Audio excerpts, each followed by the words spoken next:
Kate. So we have one new business, no continuances tonight. And according to the accordance, as far as I know, in accordance with the Commonwealth of Massachusetts executive order suspending certain provisions of open meeting law, we're conducting the meeting online. So members of the public will have an opportunity to ask questions and provide public comments following the petitioner's presentation and questions from the commission. I think, Tom, you may be our only guest, so I think we're just going to let you stay. You just have to raise your hand if you'd like to speak, but you're the only person here. So if we have to mute, Heather, you can mute us all. I don't think we're going to run into bandwidth issues tonight. So once we've heard the application, you will be free to go and we'll have a little bit more business afterwards. I'll ask for a motion and we'll go from there. So that's my abbreviated 2021 version of my public speech. So welcome everybody and Happy New Year. It's nice to see you. Happy New Year. And you, Happy New Year. And Heather, we only have the museum's mailbox on the agenda tonight. I don't even think there's any additional business, although I have a little report in to do at the end. So why don't we go ahead and Tom, would you mind welcome back again? And Happy New Year, and maybe just walk us through the proposal, if you will. Sure. So Dennis is probably more familiar where the old mailbox used to be, but it was on Lexington Road.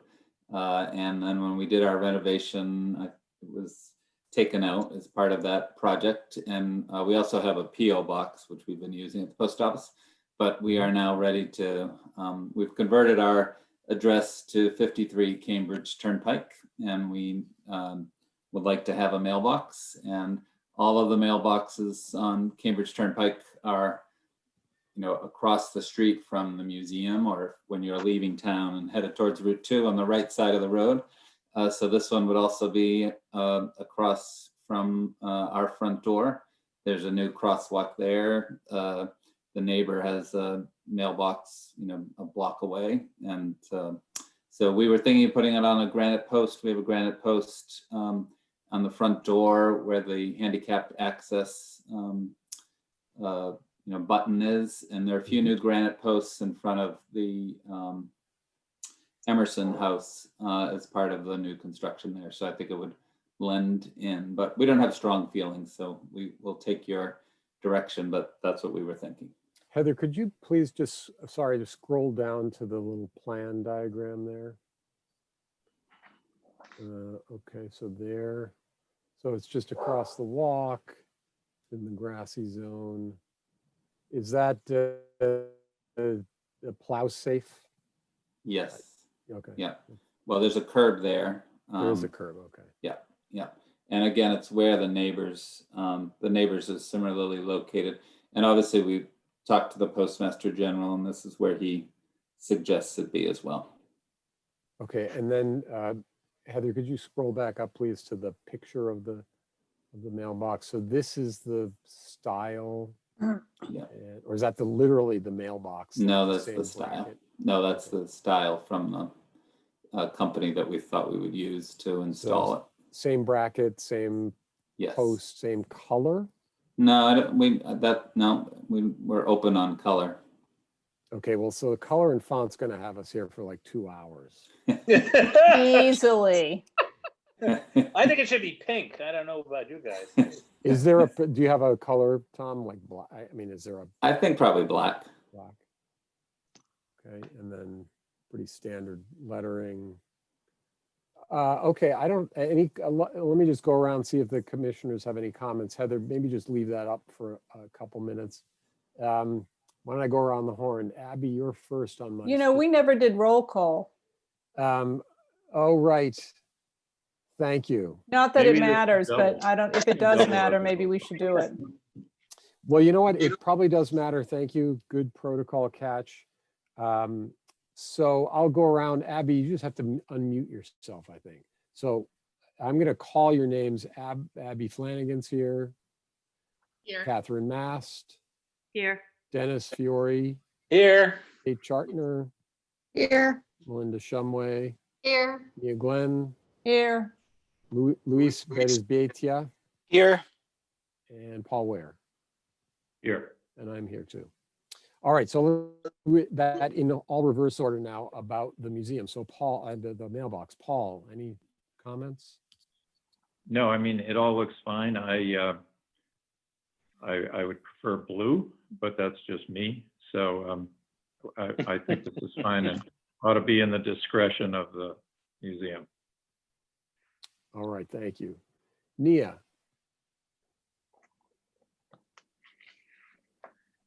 There you go. Well, I know you can't mess with the post office, so in terms of the location, whatever they say is where it is. And I have no problems with the granite posts or the bracket or the mailbox and whatever color they come up. Presumably something in the palette of what Concord Museum already has. Right. All right, that's it. Yep. Sorry, Nia. I'm trying to give the award for brevity tonight. Melinda? I think it's just fine. Oh man, you just captured the You win. Kate? I think it's fine. Do I have to Okay. recuse myself? Although I don't think so. I know, because you're not a voting member. In fact, the voting members will be me, Nia, Luis, Melinda, and Paul. So I get Well, it. she would have to recuse herself even if she was not a voting member because she would be participating in the Oh, discussions. because you're on the board. Yeah, so I guess you do have to recuse yourself. But I'm not a You can governor stay. anymore. You can stay. Luis, any froze. comments? It's perfectly fine with me. I just have a suggestion to the museum, which is that they may consider putting the actual address, you see the big number as it is, and then the name of the street on the bottom, because that's usually very helpful for visitors. Okay. And we could approve that administratively. Dennis? Luis, I'm disappointed. We did battle about 7 or 8 years ago over reflective lettering. You don't want reflective lettering on this mailbox? No, I have grown out of my previous fog, and I now realize that non-reflective letters are so much nicer. Or is Dennis? that the opposite? I'm ready to support you. Is it the opposite that I said before, or See, now you're taking the opposite position. That's not fair. Yeah, you wanted reflective lettering. I remember that. no? Oh, sure. Oh, yeah, reflective letters, just like the ones that you're looking at. I didn't know that we ever had a mailbox, Tom. The mail appeared. I never knew where it came from. I guess we had a mailbox. This looks just fine to me. I like the burgundy. It's sort of the Concord Museum color. It's nice. Yeah, yeah. But Yeah. any color is fine. Okay. Well, I can show you my burgundy if you like. You want to copy it? No, that's Lexington Road. Oh, I'm sorry. That's not. Yes. The Lexington Road burgundy. Yes. All right, thank you, Dennis. it's Catherine? Lexington. I think it looks fine. I have no objections. Okay. And Abby, last but not least. No objections. Okay, and welcome, Jane. We see you're there now. Jane has joined us. All right. Well, I think we've heard from everybody. I'll open it up to public comment. Well, Jane, you're the public here, I guess, technically. If you have any comments, go ahead and weigh in. Oh, no, I'm thoroughly enjoying the debate. Good. That's our Well, goal. Then let me tell you about my grandchildren. Then. Now stop. Do they like the mailbox? Are you now claiming all of these as your grandchildren? As I've said, we've tried. Well, The HDC meeting is the best Zoom meeting you'll be at all week. I don't All right, disagree. so no public comment. I would look for a motion from someone on the commission to make, please. I move that we approve the application of the Concord Museum to install a mailbox with the option for adding the actual name of the street to be approved as at their request administratively. Second. Okay, all in favor? Let me just go around the horn. Abby? Aye. Paul? Aye. Luis? Aye. Nia? Aye. Catherine? Aye. Dennis? Aye. Melinda, Aye. Kate, you can't vote, can you? You can say aye. I can say. And I'll aye. say aye too. And thank you, Tom, for such a thorough application for such a small thing. And we really didn't mean to provide for you to provide entertainment, but it's nice to only have this one thing on the agenda tonight. Thank you very much. All right, good luck, and we'll All see right. you soon, one way or another. Okay. All right. Thank you all. Good night. Bye, Thanks, Tom. Tom. Aye. Good night. All right, Jane. Well, that was it. You missed that was our meeting. And So- it's not going to be quite as robust as typical. So a couple of pieces of good news. Number one, and Heather, correct me if I'm wrong, we have no applications for the next meeting, so we're going to cancel it. Oh. The 20. Wow. Oh, come on. This is my only Oh. social engagement. Very rare opportunity. occasion. Can you Wow. believe it? I We have thought nothing people would else be to do. happy. This is the only Come time on. I see people. All right, Right? well, we can Tell Heather Gill. just meet socially. Heather Gill, the news is, Heather, can you tell everybody what you? Are there Fine. pictures?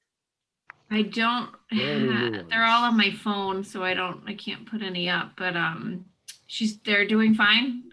Charlotte is a month old. I think yesterday was. Oh my gosh. And time's Abby, flying. and thank you for arranging the gift. That was very kind. Pleasure. I will send out info so everyone can Venmo.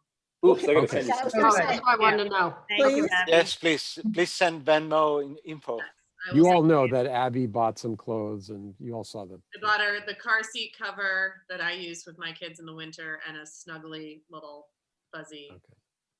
I thing. think about- we asked the right Very person to get cute. the- Yeah. What, No, what we're about, not. You're the thi- best.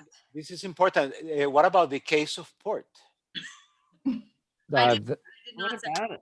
She that's- needs to have a case of port of the year of her birth. So that when she's 21. So when she's 21, she can have 21-year-old port. That's an essential component of civilized Or, life. or sell it in order to go to college. That will be worth enough. Well, money. you see, you keep one bottle and do what my kids did. How do you hold on to a case of port for that long? It'd be gone in our household. Well, you just hide it behind the cases of Beaujolais. We've Oh lost my it. God. All right. And so the one other thing, I did have a long chat with Matt Anderson Miller. We did not send out the letter yet to the neighborhood. The long and short of it is that he also didn't think they were all quite ready to take a next step.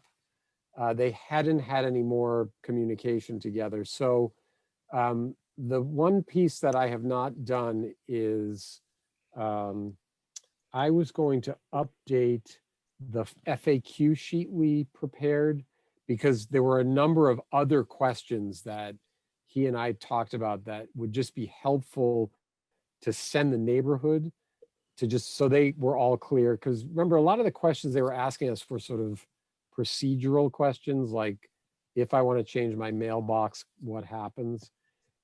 So we're going to add to that 2-page document, send that out, I hope maybe this month, to the neighborhood. And then maybe that will be accompanied by a letter saying, please find the attached.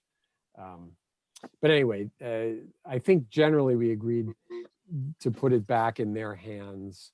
I think the one thing we didn't talk about is who would sponsor any warrant article. It probably wouldn't be us, the HDC that is, but we could certainly advocate for it. So anyway, that's where that stands. I know I'm not being entirely helpful or clear, but any questions about that process? Paul. So what inference do we draw? Are we taking ourselves out of the equation for the moment and waiting for the neighborhood to do something? Or are we reporting to the neighborhood that they should do something or nothing? Or is this just? No, Yeah, I think what we're doing is we're replying to them by saying, here are some more clarifications to questions you all had. In general, we obviously support the idea of historic preservation and potential of the creation of a new district, but it sounds like there's more work to do in the neighborhood to get to build consensus around the idea, that's not something we can do, I don't think. Right? So we're not saying yes or no, we're saying, in general, okay, but, Yes, more- I understand. I guess my question would be, in fairness to them, do we owe them some of our own statistics, such as the informal, however we characterize it, the poll? I mean, I think if I were in the neighborhood, I'd be quite interested to know that. Oh, you mean the poll we took of them, yeah. Yeah. Well, the To question know was- that support at the moment seems lukewarm, and if I'm a real advocate of this, then I need to get on my horse. Well, I it's a good think that's a question. good I don't feel idea, strongly Paul. one way or another. Maybe Well, that's more than we want to do, but Well, the other thing is, should we wait? Because what Matt was telling me was, oh, I'm going to go back and I've actually convinced one person who was objecting that they should support it, and I'm working on the other person. And I thought, well, maybe we should wait and take the survey in the spring and then see if you're all feeling more optimistic or more. In other words, should we wait and do it again? Do it the survey again? I think it was a Survey Monkey thing, right, Heather? I think. Abby? Yeah, Abby. I think Paul's right. I think we share the information that we have with them, and then we put the ball in their court and say, Okay. if this is the information that we gathered, this is their survey results. If this is something that you're still interested in and want to pursue, we recommend advocating with your neighbors. And then they can bring it back to us at a time at which they feel like they've garnered enough neighborhood support. So we're open to the idea. This is the information we received, but the ball's in your court. Give them a sense of timeline. Yeah. It wouldn't be this spring. I mean, it would be. No. Yeah. And that's So okay. I think that's the most effective and fair thing to do. Okay. The one thing I will Agreed. say, interestingly, that came up is the demolition delay bylaw, which, so they were confusing historic commission and historic districts commission. So that in and of itself, I didn't realize was confusing to a lot of people, not just in this neighborhood, but in the town. Like who's in charge of what. So that's part of that FAQ thing is, oh, here's what our jurisdiction is, and that kind of thing. So Luis, you looked like you were about to say something. Thanks for giving me the option. The ball has always been in their court. We are just a resource for them. Yeah. And we should share with them all the information that we have. And we should be a source of information for them. And one of the most important things they want to know is how we operate.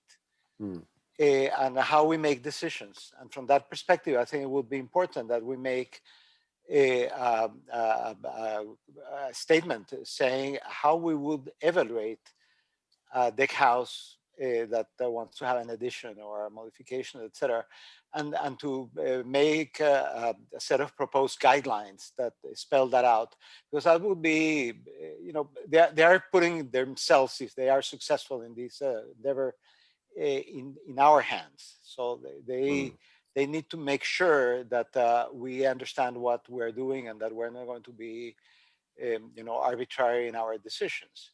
So the more information we give in that setting, the more assured they will be. But this is their initiative, and we are just a resource for them. We don't control anything. The process is in their hands. Okay, well, I think what I'll propose doing is updating the FAQ list with the letter, and I think we'll add in the survey and then send that out to the neighbors, as soon as we can, just so they have all the information. In fact, I think we can probably keep things on our website. We don't have to send out paper copies of everything. Anyway, that's the next step. So nothing will happen. I don't think none of them seemed particularly interested in town meeting this year. There's no super urgency. What Matt told me is the only people they tend to be concerned about on the street are people that don't live in deck houses, which, in a sense, that's an argument that has nothing to do with the deck house. It's the monster house thing now that that's what they're concerned about. So So anyway, that's where a lot of the kind of agitation about the creation of the district is coming from. So. Peter, it's just a quick question I've had on my mind for a while. And maybe Heather knows more about this, and that is that I gather when the first historic districts were set up, that if you didn't want your house in the district, you didn't have to have your house in the district. And I think this mainly had to do with where the districts began and ended. But is it inconceivable that that could be a historic district of all deck houses or deck related houses, modern houses, and you leave out the other houses? I think, Heather, I think you can do that. I believe, I And don't this- know if they have to be contiguous. I mean, I know Heather Gills talked about doing individual, if it wasn't the whole neighborhood, but I don't know how that works entirely. Nia? So we've done individuals, but they've been contiguous, you Yeah. know. Nia? I always understood that it had to be contiguous. And the other thing is if we leave out the non-deck houses, the neighborhood is still faced with the issue of, McMansions being put on those lots, which they're presumably trying to avoid. So it's possible in our guidelines, if we did go ahead, in the future with this, that you could write the guidelines such that the non-deck houses would not be subject, obviously, to the same standards, but would be subject to review over things like scale. So that if Right. somebody did want to do a huge addition or tear it down and build a new house, it would still have to be in proportion with the streetscape and tasteful in that regard. And therefore protect the neighborhood. Abby, you were gonna say something? Yeah, so I was gonna say the same thing. The issue, it's doable if you had like one house in the middle that wasn't a deck house and you kind of built a C-shaped district around it. But with the contiguity requirement, you're gonna end up with 10 districts there. And I think that's, one, it's inefficient. Two, I think it goes against What kind we're of trying, yeah. principles of what we're working towards. And yes, the lines where these are drawn are arbitrary. Our neighbors behind us aren't in the district. We're the end point of it. And so it's always, there has to be a line somewhere. But this is a neighborhood in particular where I think the whole street either needs to be in or not, because it's too, it would be missing I too. think it would be maybe 8 districts if we did it as contiguous lots. Well, given what Nia had to say, and she's just, I think, voicing an opinion that we need to check out, I'd like to know more about how that all works, and get a ruling on that. Although, Abby, what you say makes sense. I'm just curious, because if it's a scale issue of a whole neighborhood and protects the deck houses, I would find that interesting. The other thing, just by the way, in our charter or bylaws, I can't remember which, we're supposed to be talking to the planning department, right? About this, about the creation of a district, which we haven't done yet. So Heather, you're our conduit there. So I suppose if anything, I guess it's a conversation with Marcia. Yeah, am I, hold on. Can you hear me? Yes. Am I muted? Okay. It's Elizabeth Hughes, the town planner. Elizabeth. She works with the planning board. I don't think it would be their involvement until you had something to, until there was something to be sponsored. Well, maybe we should just let her know what we're up to, just so it's not a total surprise. She knows. Okay, she knows. Yeah. And I think also clarify the relationship. There was some inference to it, I guess, in some of the written material we saw, but I would like to have clarified what their role really is. I think I think it's just a review. So they'll, just hear what you have to say or what they have to say and say, we're going to do this. And it's just kind of backing the decision to move forward. Okay. I believe that's all it is. A little rubber stampy kind of thing. Yeah. Can I Okay. ask you a question? Yes, Jane. At what point does it make sense to start to have a conversation? Let's say that a year and a half or 2 years from now, there's a warrant article and enthusiasm for a Jenny Dugan Historic District. At what point does that start to make the deck house a historic, space in Concord, and therefore Anersnick Hills deck houses or Conantum's deck houses start to look at it, we start to look at them differently. Right. Which, by the way, I'm not at all opposed to. This isn't not negative. I'm just wondering at what point the Historic Commission, or looking at, again, it goes back to planning, do we start thinking about this a little differently or more broadly? It's a good question. The other thing is the deck homes some of them were built in the 70s. This is 60s and 70s. So the demolition delay bylaw, I think, is being updated to what? I don't remember the year. It's not the 70s. I mean, technically these houses aren't, by that guideline, historic artifacts yet. Right, but that's my point, is now that we start to get way out of sync between what we consider historic. Not necessarily, because if you are in a historic district, you're going to have a house built yesterday, and that is in the historic district, so it's considered a contribution to the historic house identity. See, my house was built in 1980. I'm in the center of the historic district, so. Right, but you're right across from the Alcott house. Well, like that's exactly the point. You see that you build a structure, or a structure is built, or a structure happens to be there that has a historic reference, and that structure may have been built 300 years ago or last week. As long as it provides a historic reference, that's what you this is why the question about neighborhood conservation district versus historic district has come up before for exactly this reason. If it's not about history, but more about preservation of character and scale, that's different. That could focus on any particular kind of house.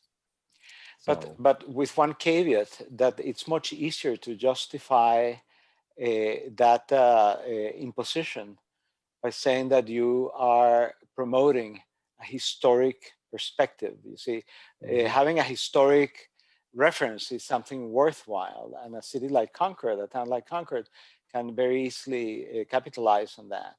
On the other hand, having a district just to maintain homogeneity and other external factors is not supported by the argument of the historicism. Therefore, you have to make that distinction. Well, Jane, I think it's an interesting conversation to have. So, Melinda, yes. Yeah, I'd just like to say that Jenny Dugan is really quite unique. My recollection is there are really only 2 homes that aren't deck houses. The Conantum neighborhood is already had many homes torn down and very large homes built in their stead, as well as the fact that there are a lot of deck houses there that really probably are tear downs because they're in very poor condition. If they haven't been restored since the original owners lived there, a lot of them are there's a lot of rot. They weren't well built to begin with. I think that's not the case with the Jenny Dugan neighborhood. Anersnick Hill, yes, it does have a lot of deck homes, but it also has contemporary homes. I mean, there's much more of a mix of styles. I think the one thing about Jenny Dugan that's so great is that it's 95% deck homes that are in great shape. that would be a shame. And I don't think they're really in a lot of jeopardy in terms of being torn down because they're pretty expensive and you don't tear down a very expensive home normally. Does happen, but I think most of them look like they're in decent shape. And but I do think this is unique and worth fighting for to some extent. Dennis, were you going to say something? Well, I was just going to comment on the term historic, which we've gotten into trouble before about what do we mean by historic? Are all the houses in the historic district historic houses? And even the old ones historic houses? You know, define historic. The literary and historic character of the town. No, I define historic in terms of historic district. It's any structure that provides a set of references that can invoke events in the past that are significant for understanding the present and trying to prepare for the future. So that's the reason that a historic structure doesn't necessarily have to be an old structure, and it can be a very contemporary structure. Right. Well, one of the things Jane's getting at, I would say, if I may, is that, you know, at a certain point, the whole town should be considered not an overlay district, but there should be a town-wide. If we're really talking about the preservation of the character of the town, then you could conceivably say all of Concord just has this historic district sort of overlay, but that's a whole other, Well, like the city of Boston. Good luck, Peter. Yeah. just like Nantucket. Just like Take that on Nantucket. with committee.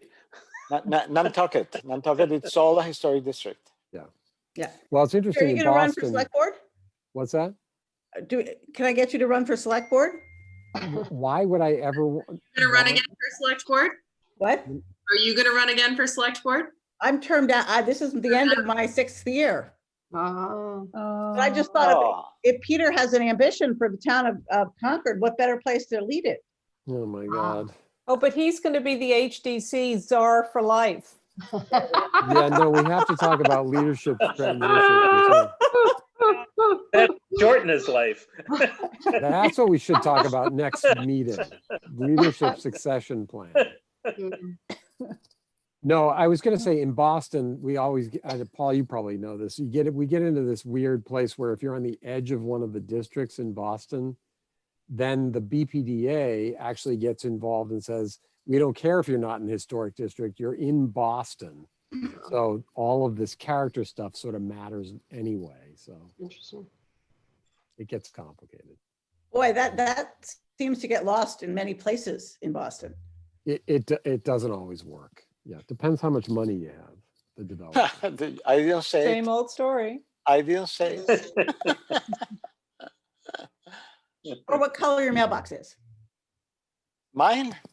The burgundy Burgundy. mailbox looked fine. All right, well, listen, have you finished your wine, Abby? Because I don't know. Yes, I think one of my children is now in bed, so we're free to adjourn the meeting. I mean, it's nice to see you all. I apologize for such a short agenda, but on the other hand, we've had some real barn burners last year, so it's nice to have these meetings. Like, yeah, Absolutely. All right, so we're not going to meet later in the month. Heather, you'll send out that note. Yep. One thing I would encourage you all, just by the way, I'm going to try to attend, for instance, I think the zoning, or I'm going to actually attend the next historic commissions meeting just to see what they're up to. And if you all would maybe as your volunteer, if you really miss this meeting in 2 weeks, go to somebody else's meeting and see what they're up to. Planning, zoning, I can select give you a board. swath of the ones I go to. Yeah, see, she's way. There's an over idea. there. It might be fun. We might learn something. Who knows? All right. All right. Well, listen, Happy New Year, everybody. Nice Same to to see you you. all. Happy New Year. And we'll see you in Thank you. a few weeks, you know, Okay. 3 or 4 weeks. Happy New Year. Happy New Year, Thanks, Good. everybody. Wow. everyone. Thanks for coming, Jane. Motion to adjourn. Oh, yes, thank you. I move we adjourn. We're adjourned. Aye. A second. Bye. All the protocol goes right out the window. All right. Good night. Good Good night. Good night.